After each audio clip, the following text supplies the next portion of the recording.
Hello friends, Atharva success point के YouTube channel पे आप सभी का बहुत बहुत स्वागत है। दोस्तों, पीसीएस प्री रिवीजन श्रृंखला के क्रम में आज हम वर्ष 2013 के मध्यकालीन इतिहास के प्रश्नों को देखेंगे। ठीक है, तो आइए शुरू करते हैं। वर्ष 2013 में जो पहला प्रश्न पूछा गया है, इसमें पूछा गया है फिरोज तुगलक द्वारा स्थापित दार उल सफ़ा क्या था। फिरोज शाह तुगलक सल्तनत काल के तुगलक वंश के शासक हैं। इन्होंने लोक कल्याणकारी कार्यों को अंजाम दिया था, जिसमें दारुल सफ़ा, इसके साथ साथ खैराती विभाग और अन्य प्रकार के इन्होंने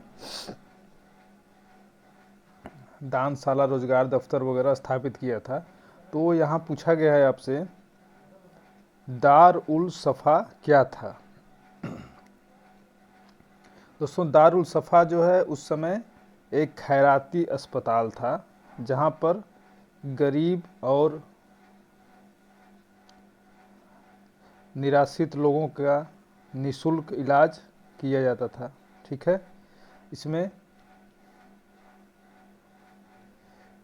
गरीब और निराश्रित लोगों का निःशुल्क इलाज किया जाता था।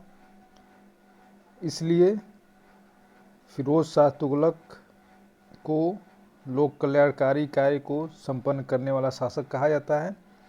और इसके साथ साथ अगर हम फिरोज शाह तुगलक के बारे में ये भी जानना चाहें तो फिरोज शाह तुगलक ने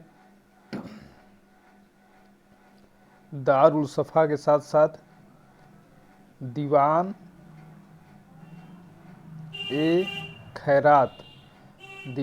खैरात भी स्थापित किया था। यहाँ पे इसको, तो दीवान ए खैरात क्या था? दीवान ए खैरात दानशाला था। यहाँ पे लोग दान लेते थे, जो गरीब निराश्रित व्यक्ति थे वो अपना यहाँ से दान लेते थे। यहाँ पे भोजन, आवास वगैरह की व्यवस्था की जाती थी। और दीवान दारुल सफ़ा में जो है उनका इलाज किया जाता था, चिकित्सा की जाती थी। ठीक है, तो फिरोज शाह तुगलक के बारे में अगर हम देखें तो फिरोज शाह तुगलक मोहम्मद बिन तुगलक के बाद शासक बना था और इसने अनेक लोक कल्याणकारी कार्य किए, जिसमें बाग लगाए, नहरों की स्थापना की, कई शहरों की स्थापना की, नगरों की स्थापना की। साथ साथ इन्होंने जनहित में भी कार्य किया था। तो दारुल सफ़ा क्या था? एक खैराती अस्पताल था। इनके लोक कल्याणकारी कार्यों को देखते हुए इन्हें क्या कहा जाता है?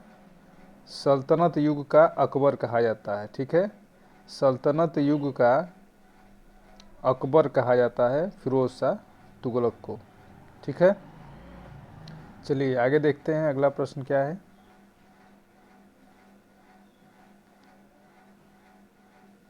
अगला प्रश्न है, उत्तर भारत में चांदी का सिक्का टंका जारी करने वाला मध्यकालीन शासक कौन था? तो इस पर हमने पीछे भी चर्चा की थी, ये प्रश्न आया हुआ था बार बार। तो चांदी के टंका और तांबे का जो है जीतल, ये जो मुद्रा थी जीतल, ये दोनों मुद्राएं जो है इल्तुतमिश के द्वारा जारी की गई थी। और इल्तुतमिश द्वारा जारी जो टंका था, तो टंका चांदी का था और जीतल, जो जीतल था वह किसका था? यह तांबे का था। ठीक है, और इल्तुतमिश के बारे में और देखा जाए तो इल्तुतमिश को जो है गुलाम वंश का वास्तविक संस्थापक माना जाता है, क्योंकि कुतुबुद्दीन ऐबक को उतना वक्त नहीं मिला था और वो साम्राज्य को स्थापित नहीं कर पाया था। लेकिन वास्तविक जो है गुलाम वंश संस्थापक इल्तुतमिश को ही माना जाता है। और इन्होंने कई कार्य किए, जैसे इल्तुतमिश ने कुतुब मीनार के कार्य को पूरा कराया, जो कुतुबुद्दीन ऐबक द्वारा शुरू किया गया था। तो कुतुब मीनार को पूरा कराया। इसके साथ साथ इन्होंने इक्ता प्रणाली की शुरुआत करी। ये भी पूछा जाता है आपसे, इक्ता प्रणाली की शुरुआत किसने की थी? तो इल्तुतमिश ने की थी। ठीक है, चलिए आगे देखते हैं।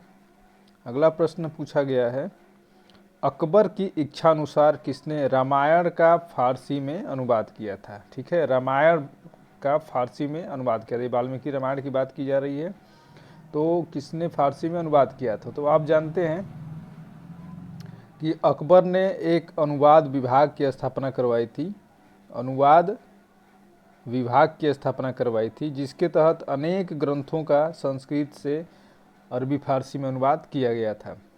ठीक है, तो अगर हम इसमें देखें तो रामायण का अनुवाद जो है किसने किया था? रामायण का अनुवाद जो है अब्दुल कादिर बदायूनी ने किया था। किसने? अब्दुल कादिर बदायूनी ने रामायण का फारसी में अनुवाद किया था। ठीक है, इसके साथ साथ महाभारत का भी अनुवाद किया गया था। तो महाभारत का अनुवाद किया गया था, इसका क्या नाम, महाभारत के अनुवाद का क्या नाम था? रज्म नामा। याद रखेंगे आप, कई बार पूछा जा चुका है। महाभारत का फारसी अनुवाद क्या था? रज्म नामा। ठीक है, और इसके अलावा और कौन से ये जो अनुवाद किए गए थे, इसमें एक पुस्तक थी लीलावती, ये गणित की पुस्तक थी, लीलावती गणित की पुस्तक थी। इसका अनुवाद किसने किया था? अबुल फजल ने किया था। लीलावती का अनुवाद अबुल फजल ने किया था। ठीक है, और रामायण का किसने किया था? अब्दुल कादिर बदायूनी ने। और रज्मनामा महाभारत का अनुवाद किया गया था। चलिए आगे चलते हैं, अगले प्रश्न को देखते हैं हम। अगला प्रश्न पूछा गया है, निम्नलिखित में से किसने जहांगीर के विरुद्ध विद्रोह किया था? ठीक है, जहांगीर के विरुद्ध विद्रोह किसने किया था? तो जैसा कि आप जानते हैं कि बहुत से विद्रोह हुए थे जहांगीर के समय, जिसमें 3 विद्रोह महत्वपूर्ण हैं। और वो विद्रोह किसने किया था? तो एक तो खुसरो ने किया था, दूसरा खुर्रम ने किया था, और तीसरा किसने किया था? महावत खान ने। ठीक है, तो सही उत्तर क्या हो जाएगा इसका? 2, 3 और 4।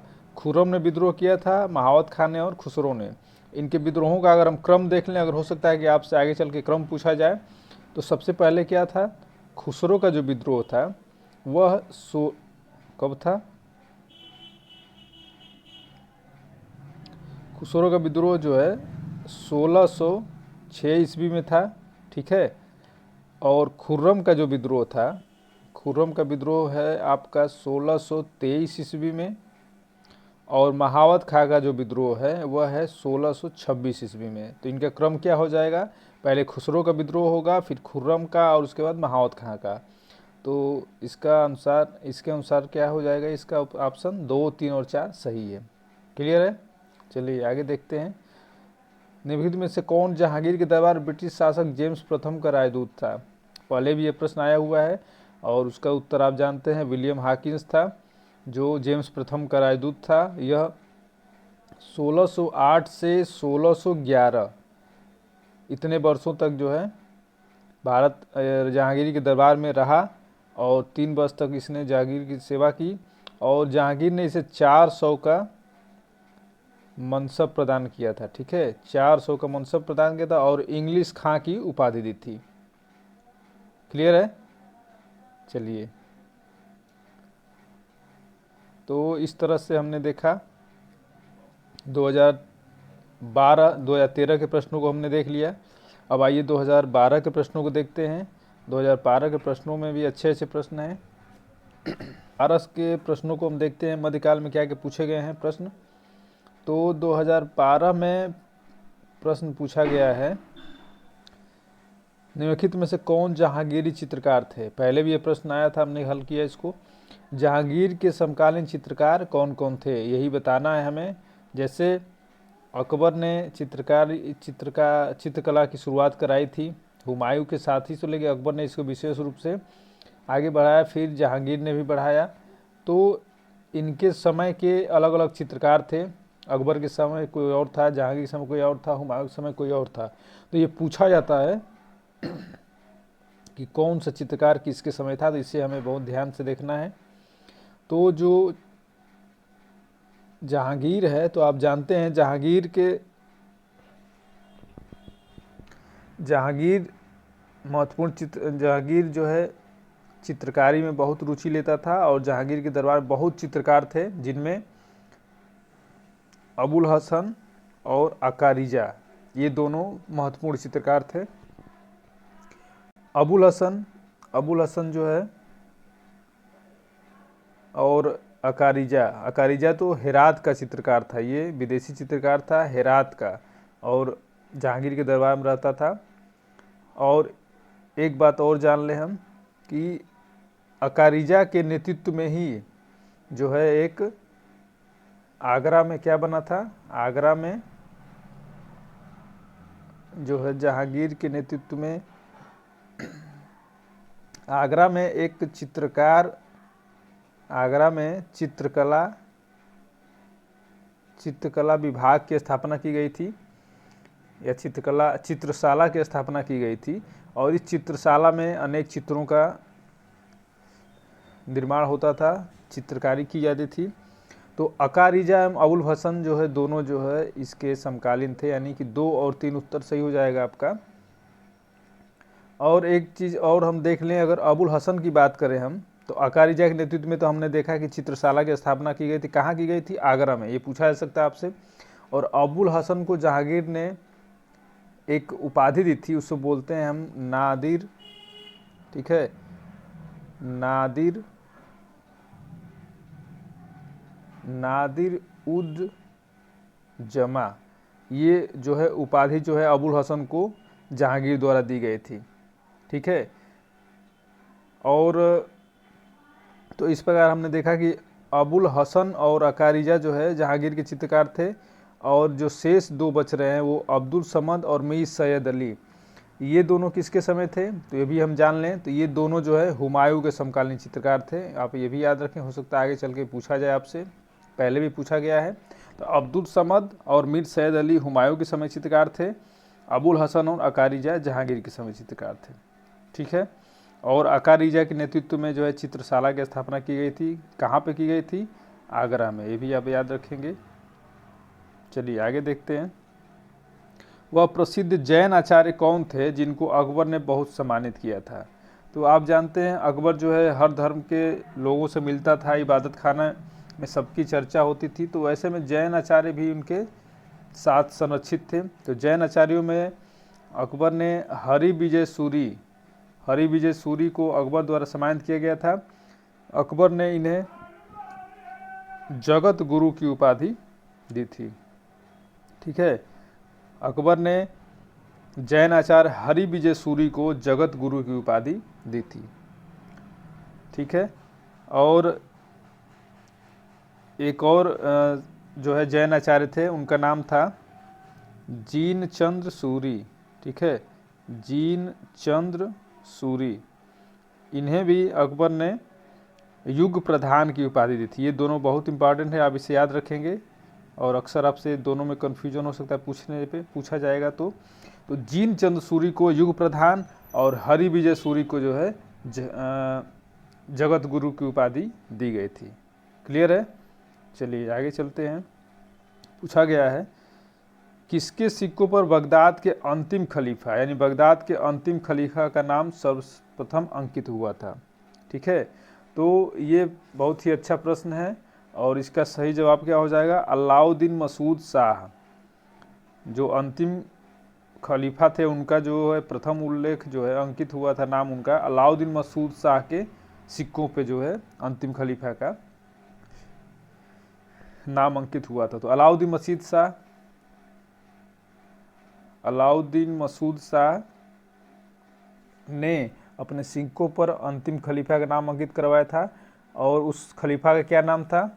और ये पूछा जाए तो हम क्या इसका उत्तर लगाएंगे? उस खलीफा का नाम था अल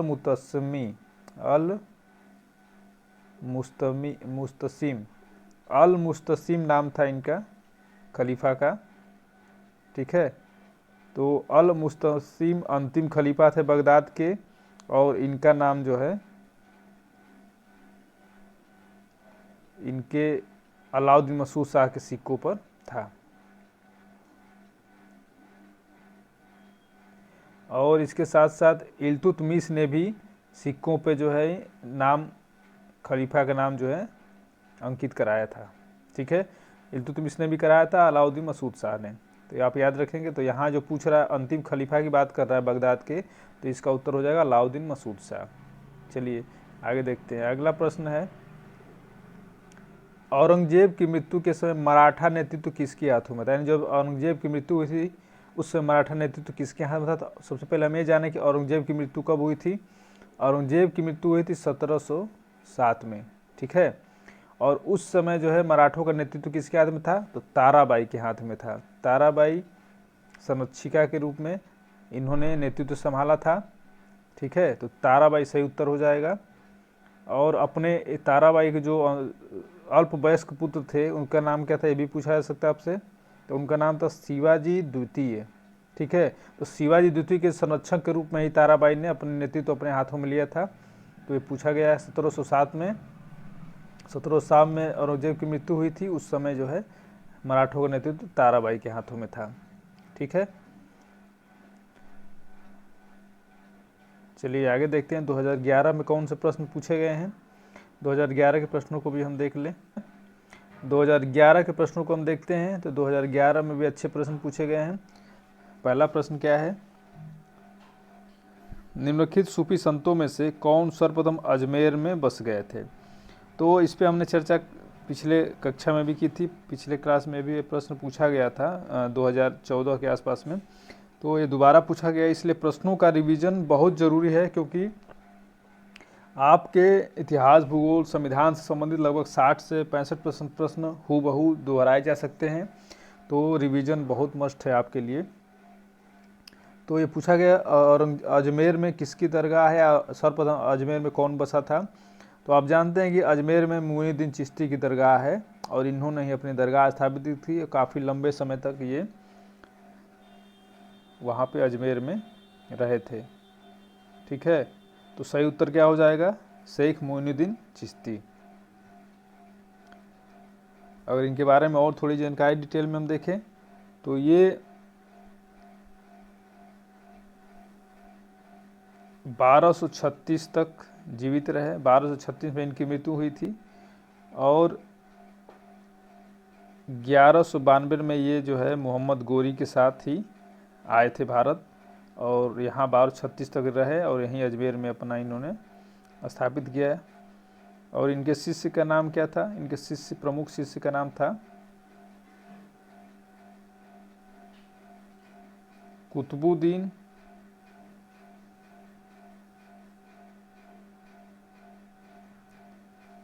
बख्तियार काकी। ठीक है, कुतुबुद्दीन बख्तियार काकी इनका नाम था, जो इनके शिष्य के नाम था ये। तो अजमेर में किसकी दरगाह थी? मोइनुद्दीन चिश्ती की। चलिए अगला प्रश्न देखते हैं। अगला प्रश्न पूछा गया है आपसे, दिल्ली के किस सुल्तान ने ब्राह्मणों पर भी जजिया लगाया था? तो आप जानते हैं कि फिरोज शाह तुगलक जो है काफ़ी अपने धर्म को लेकर के काफ़ी अग्रेसिव थे, और इन्होंने मुल्लाओं को खुश करने के लिए अनेक मुस्लिम शासन के हिसाब से कार्य किया था। तो उसमें जो है मुस्लिम शासन के अनुसार इसमें जो है ब्राह्मणों पर भी इन्होंने जजिया कर लगाया था। तो कौन सा इसका उत्तर हो जाएगा? फिरोज शाह तुगलक। और मजहबी उत्साह में इन्होंने मुल्लाओं के कहने पे ब्राह्मणों को भी जजिया लगा दिया था। ठीक है, ब्राह्मण जजिया से मुक्त होते थे, लेकिन फिरोज शाह तुगलक ने जजिया पुनः लगा दिया था। ठीक है, तो ये आप ध्यान रखेंगे कि ब्राह्मणों पर जजिया लगाने वाला कौन था? फिरोज शाह तुगलक। अगला प्रश्न पूछा गया है, सही सुमेलन करने के लिए निम्नलिखित युगों में से कौन सुमेलित नहीं है? ये स्थान दिया गया, इधर मस्जिद दी गई है, और ये हमें सुमेलित करना है। तो इसमें पूछा गया है, अजमेर में कुबत अल इस्लाम, जौनपुर अटाला मस्जिद, मालवा जहाज महल, गुलबर्गा जामा मस्जिद। तो दोस्तों ये सही जवाब इसका हो जाएगा अजमेर में कुबत इस्लाम में। तो कुबत उस इस्लाम अजमेर में न स्थित होकर के कहाँ स्थित है? दिल्ली में। इसका निर्माण कौन कराया था? निर्माण इसका कराया था कुतुबुद्दीन ऐबक ने। ठीक है, कुतुबुद्दीन ऐबक ने इसका निर्माण कराया था, और ये दिल्ली में स्थित है। न कि अजमेर में। अजमेर में क्या है, मोइनुद्दीन चिश्ती की दरगाह है। बाकी जो है इसमें जो अन्य दिए गए हैं विकल्प, जौनपुर में अटाला मस्जिद स्थित है, मालवा में जहाज महल स्थित है और गुलबर्गा में जामा मस्जिद स्थित है। ठीक है, चलिए आगे चलते हैं। पूछा गया है 13वीं और 14वीं सदी ईस्वी में भारतीय किसान खेती नहीं करते थे। तो आप जानते हैं कि भारत में गेहूं, जौ और चावल की खेती प्राचीन काल से होती आ रही है। मक्का की खेती उस समय नहीं होती थी। 13वीं 14वीं सदी में मक्का की खेती नहीं होती थी। और मक्का आप जानते हैं कि मक्का जो है भारत में किसके द्वारा लाया गया था, तो ये पुर्तगालियों के द्वारा लाया गया था। और पुर्तगाली कब आए थे, तो लगभग 15वीं 16वीं 17वीं शताब्दी में।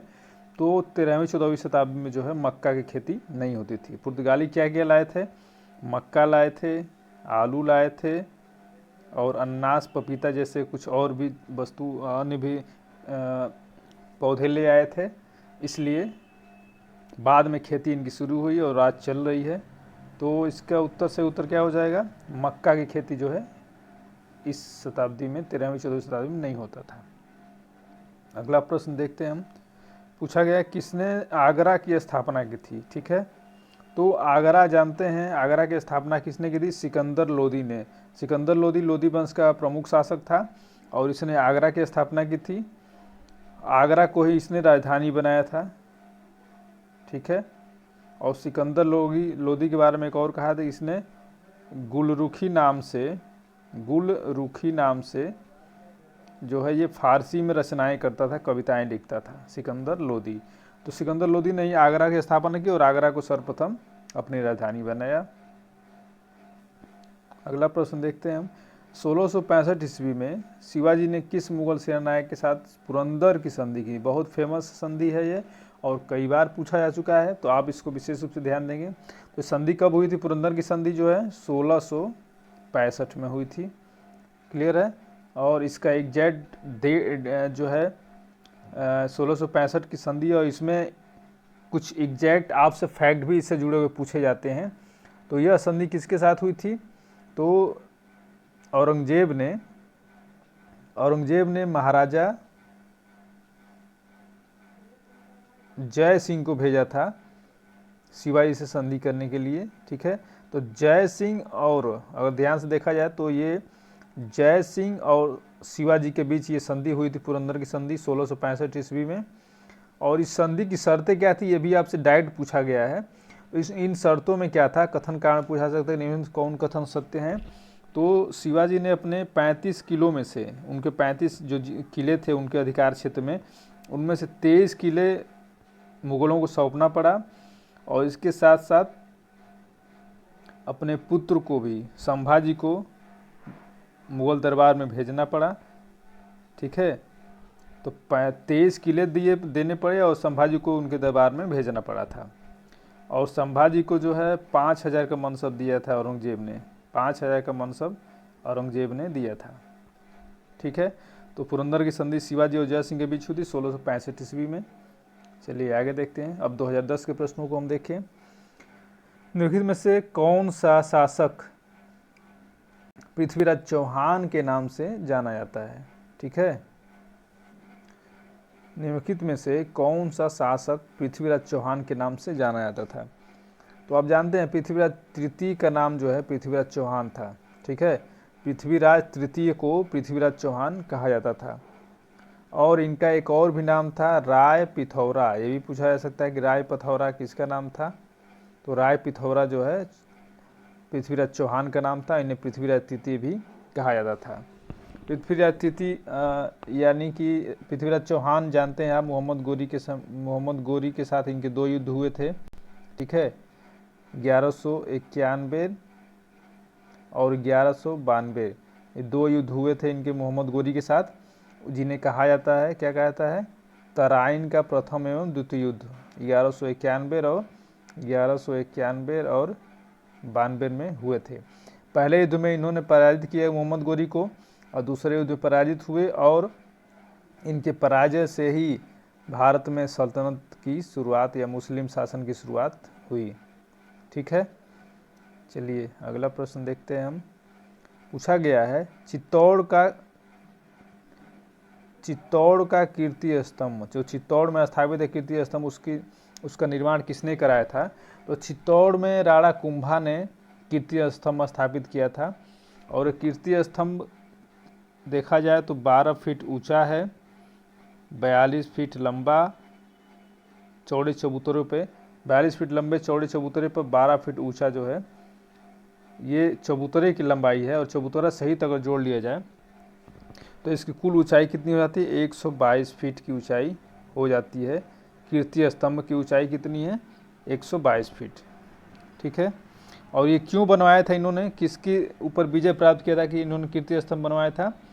तो राणा कुंभा ने महमूद खिलजी, ठीक है, महमूद खिलजी के ऊपर विजय प्राप्त की थी और उसी के संरक्षण में इन्होंने देखे तो राणा कुंभा ने महमूद खिलजी पर विजय प्राप्त की थी, उसके उपलक्ष्य में इन्होंने 122 फीट ऊंचे कीर्ति स्तंभ की स्थापना की थी, ठीक है।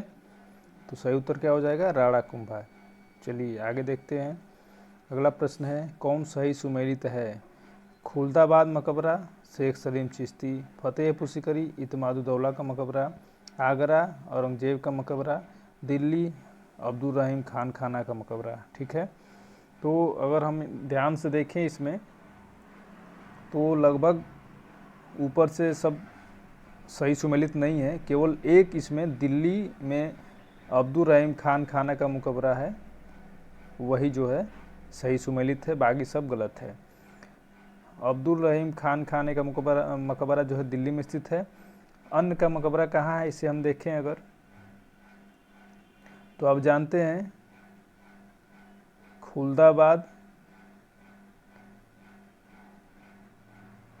ये शेख सलीम चिश्ती का मकबरा कहाँ है? तो ये जो है फतेहपुर सीकरी में है, ठीक है। फतेहपुर सीकरी में शेख सलीम चिश्ती की स्थापना, शेख सलीम चिश्ती के सम्मान में ही जो है अकबर ने फतेहपुर सीकरी की स्थापना की थी। तो इनका जो है कहाँ हो गया? फतेहपुर सीकरी, ठीक है। और अगर हम बात करें तो इत्मादुद्दौला का मकबरा कहाँ है, इसको देखें तो ये आगरा में स्थित है, ठीक है। इत्मादुद्दौला का मकबरा आगरा में स्थित है। और खुलदाबाद, ये खुलदाबाद का मतलब क्या हो गया? ये खुलदाबाद कहाँ पे है? ये शहर का नाम नहीं दिया है, केवल खुलदाबाद दिया है। तो खुलदाबाद में जो है औरंगजेब का मकबरा स्थित है। तो औरंगजेब का मकबरा कहाँ स्थित है? आप जानते हैं औरंगाबाद। औरंगाबाद जो है महाराष्ट्र में है। तो औरंगाबाद के खुलदाबाद में है जो औरंगजेब का मकबरा है, ठीक है। तो क्लियर हो गया। शेख सलीम चिश्ती फतेहपुर सीकरी में, शेख सलीम चिश्ती का मकबरा फतेहपुर सीकरी, इत्मादुद्दौला का मकबरा आगरा में, औरंगजेब का मकबरा खुलदाबाद में, और अब्दुल रहीम खान खाने का मकबरा कहाँ है? दिल्ली में है। क्लियर है। चलिए आगे चलते हैं। ये भी सही पहचानना है, सुमेलित करना है। तो आप जानते हैं एलोरा, साका, महाबलीपुरम, राष्ट्रकूट, मीनाक्षी मंदिर, पल्लव, ये तीनों ही सही नहीं है, क्योंकि खजुराहो की स्थापना किसने की थी? तो खजुराहो की स्थापना जो है चंदेल शासकों ने की थी, ठीक है। तो जो चंदेल शासकों ने खजुराहो की स्थापना की थी। खजुराहो कहाँ स्थित है? तो खजुराहो जो है मध्य प्रदेश में स्थित है और इसकी स्थापना चंदेल शासकों ने की थी। खजुराहो को जो है विश्व विरासत स्थल में भी शामिल किया गया यूनेस्को द्वारा, ठीक है, विश्व विरासत स्थल घोषित किया गया है। और यहाँ बहुत से मंदिर हैं, 64 योगिनी मंदिर, कंदरिया महादेव मंदिर, कई प्रकार के मंदिर हैं जो काफ़ी फेमस है। तो ये चंदेल शासकों ने बनवाया था। अब इनको हम देखते हैं। एलोरा गुफाएं कहाँ स्थित है? तो एलोरा गुफाएं जो हैं औरंगाबाद महाराष्ट्र में स्थित हैं, ठीक है। औरंगाबाद जो है महाराष्ट्र में स्थित है। और इनका एलोरा गुफाएं कौन बनवाया था? तो राष्ट्रकूटों ने बनवाया था। एलोरा गुफाओं का निर्माण जो है राष्ट्रकूट शासकों द्वारा किया गया था, ठीक है। और महाबलीपुरम मंदिर की अगर हम बात करें तो महाबलीपुरम जो है पल्लव नरेशों द्वारा, पल्लव शासकों द्वारा इसका निर्माण करवाया गया था। महाबलीपुरम मीनाक्षी मंदिर, ठीक है। और मीनाक्षी मंदिर जो है, मीनाक्षी मंदिर का निर्माण पांड्य शासकों ने कहाँ करवाया था? पांड्य शासकों में मीनाक्षी मंदिर का निर्माण करवाया था, ठीक है।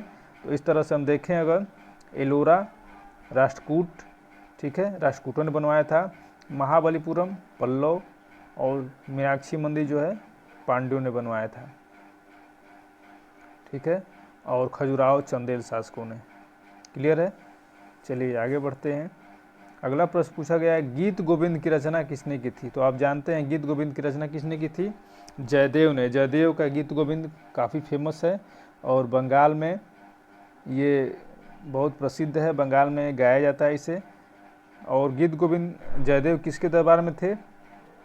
तो ये लक्ष्मण सेन के दरबार में, ठीक है। लक्ष्मण सेन के गौड़ नरेश लक्ष्मण सेन के दरबार में रहते थे और इन्होंने जो है गीत गोविंद की रचना की थी, ठीक है। और इसके अलावा लक्ष्मण सेन के दरबार में अन्य भी प्रमुख जो साहित्यकार थे वो रहते थे।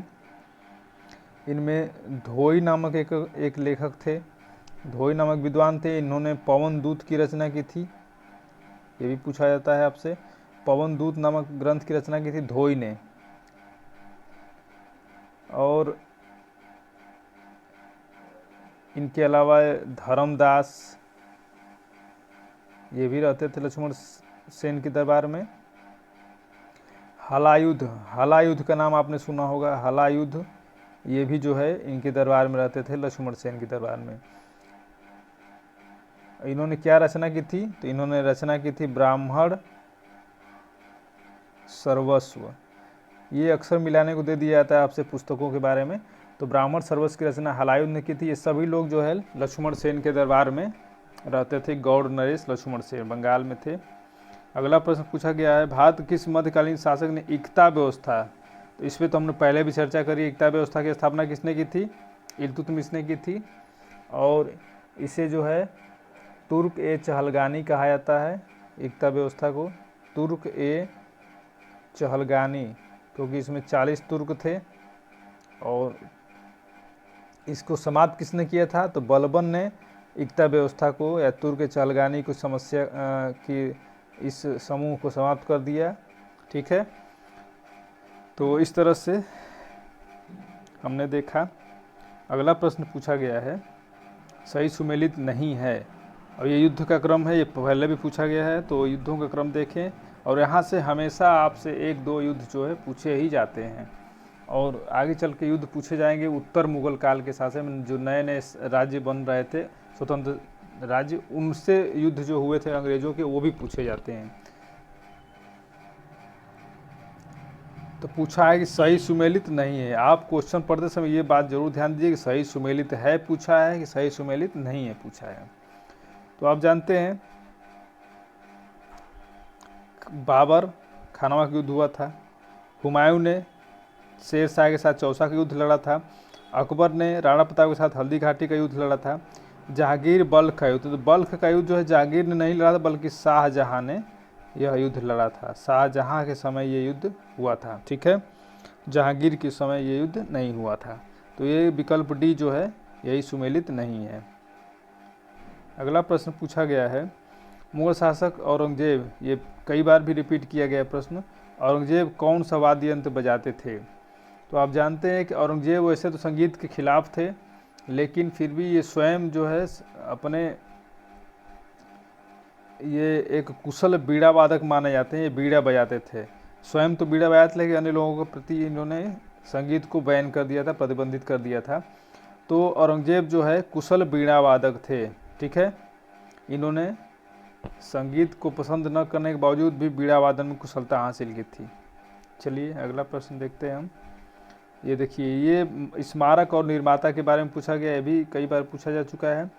तो सबसे पहले देखें हम क्या है इसमें। तो अलाई दरवाज़ा किसने बनवाया था? तो अलाउद्दीन खिलजी ने बनवाया था। बुलंद दरवाज़ा किसने बनाया था? अकबर ने बनवाया था। मोती मस्जिद, ठीक है, मोती मस्जिद जो है किसने बनवाया था? तो 2 मोती मस्जिद है, एक आगरा में और एक कहाँ पे है? दिल्ली में। तो मोती मस्जिद आगरा का निर्माण शाहजहां ने करवाया था, और मोती मस्जिद दिल्ली का निर्माण औरंगजेब ने करवाया था। ठीक है, तो ये चारों क्रम से ही सही दिया गया है। इस तरह से सही विकल्प क्या हो जाएगा, विकल्प ए 1 2 3 4। ठीक है, तो इस तरह से हमने 2013 से लेकर के 2010 तक के प्रश्नों को देखा, और मध्यकालीन इतिहास हमने 2020 से 2010 तक के प्रश्नों को देखा। और इतना आपकी परीक्षा में रिपीट होने के लिए पर्याप्त है, और इन्हीं में से आपको कुछ ना कुछ प्रश्न मिल जाएंगे, लगभग सर्वाधिक प्रश्न, तो इससे ज़्यादा और दोहराने की ज़रूरत नहीं है। तो इस तरह से हमने मध्यकालीन इतिहास देख लिया, हमने प्राचीन इतिहास को भी देख लिया। अब हम अगले क्लास में, अगले सेशन में जो है हम आधुनिक भारत के जुड़ा हुआ प्रश्न देखेंगे, क्योंकि सर्वाधिक प्रश्न आधुनिक भारत से ही आते हैं। और स्वतंत्रता संघर्ष से अगर कुल मिलाकर 20 प्रश्न पूछे जाए तो लगभग 13 से 14 प्रश्न जो है आधुनिक और स्वतंत्रता संघर्ष से ही पूछे जाएंगे, और 3-4 प्रश्न 2-3 प्रश्न इनसे पूछे जाते हैं, प्राचीन और मध्यकाल से। ठीक है, तो चलिए अगले क्लास में मिलते हैं हम आधुनिक इतिहास के साथ। तब तक के लिए नमस्कार।